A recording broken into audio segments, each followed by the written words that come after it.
Good morning, members, and thank you for joining me.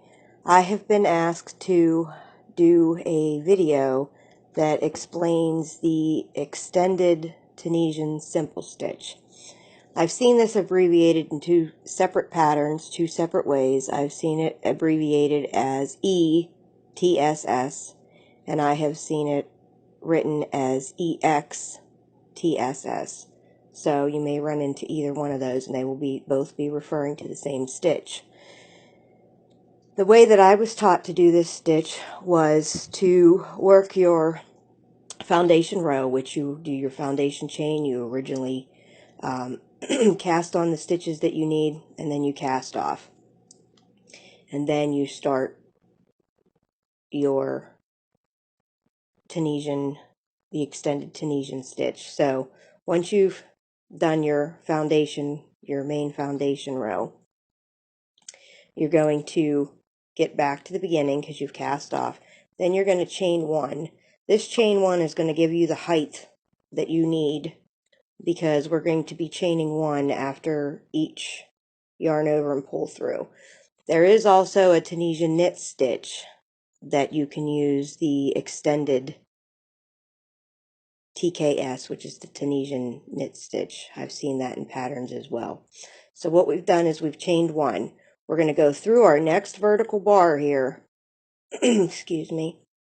We're going to yarn over and pull through like we would to cast on. Now we're going to chain one. Leave that loop on the hook. So now we're going to have two loops. We're going to go through the next vertical bar, pull through, and then we're going to chain one. Go through the next vertical bar, pull through, and chain one. The next vertical bar, pull through, and chain one. The reason that a lot of people this has come to the attention of many people is because they like to use this because it reduces the rolling in the beginning. I have used this in a few scarf patterns because it does reduce the rolling in the beginning, and I tried it out. And again, it's all personal preference. Some people like to use the honeycomb border. Some people like to use the purl to reduce the curling. It's all personal preference. There's some that even use the Tunisian reverse stitch.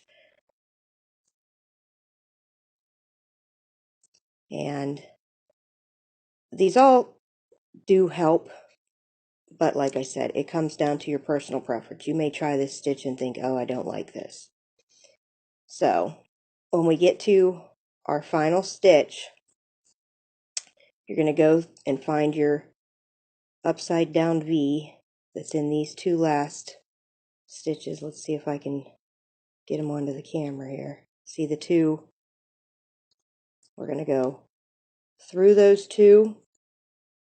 We're going to yarn over and pull up the stitch. Then you're going to do your chain one. And now you're going to do your return pass. And, excuse my arm. In order to do your return pass, you're going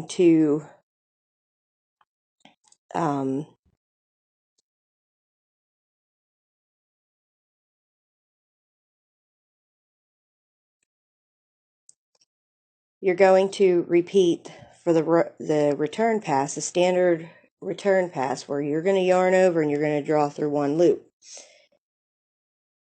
And then you're going to do the yarn over and draw through two, and draw through two, and draw through two, and draw through two. And you're going to do that until you've cast everything off.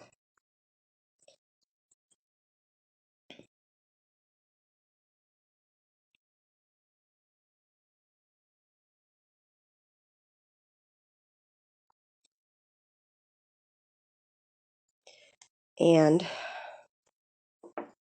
this is what you're going to have when you're done. Now, when you do another forward pass, since you had the chain 1 for your last stitch, because when you work yourself across, you're going to work under the vertical bars for the last 2 of the stitch, and you're going to chain 1. Then when you cast off, you're going to repeat a normal return pass where you draw through 1 loop first.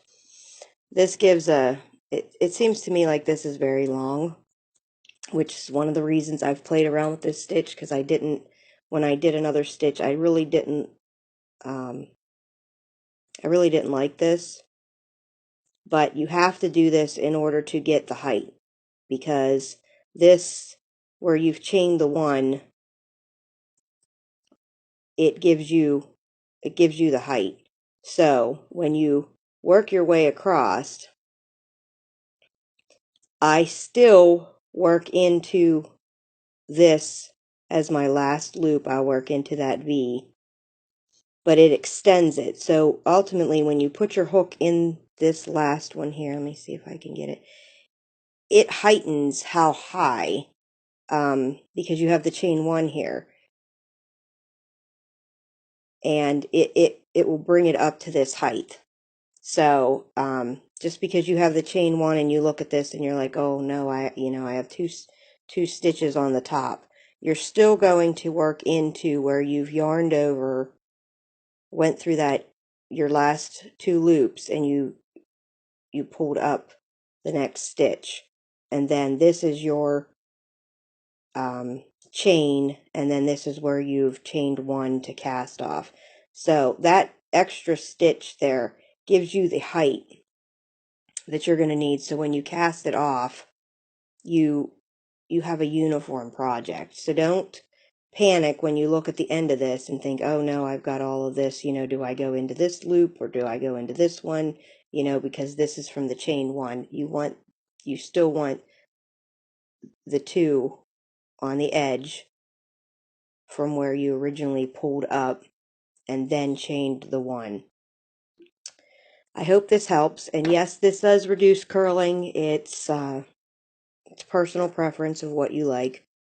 And then if you were to do a Graphghan or whatever, you're just going to continue to work your regular Tunisian simple stitches across, and you're really not going to be able to tell a whole lot once you've done, if you're using Tunisian simple stitch, because you're doing a scarf, you're really not going to tell where the extended Tunisian stitch was from the Tunisian simple stitch. Once you work your Tunisian simple stitch, you're actually going to have to kind of look for this if you wanted to find it again. It just gives that elongated piece so that you don't get as much of a curl. And like I said, this is just a Tunisian simple stitch row. We're going to say we're doing a scarf because I only chained 15 in this swatch. And we're going to cast all of these off. And I'd like to thank you all for watching my videos and learning with me. So when you put this down, you can see how this one here and this one here, this one's a little bit longer, and when you work this row, this will be just a pinch shorter, but you're really going to have to look for it. So people that don't like the purl stitch because it shows the bump on the front, or you don't want to do honeycomb because maybe you're doing a scarf, or you don't want people to see the row, then this does work nice. And again, I think it's all personal preference.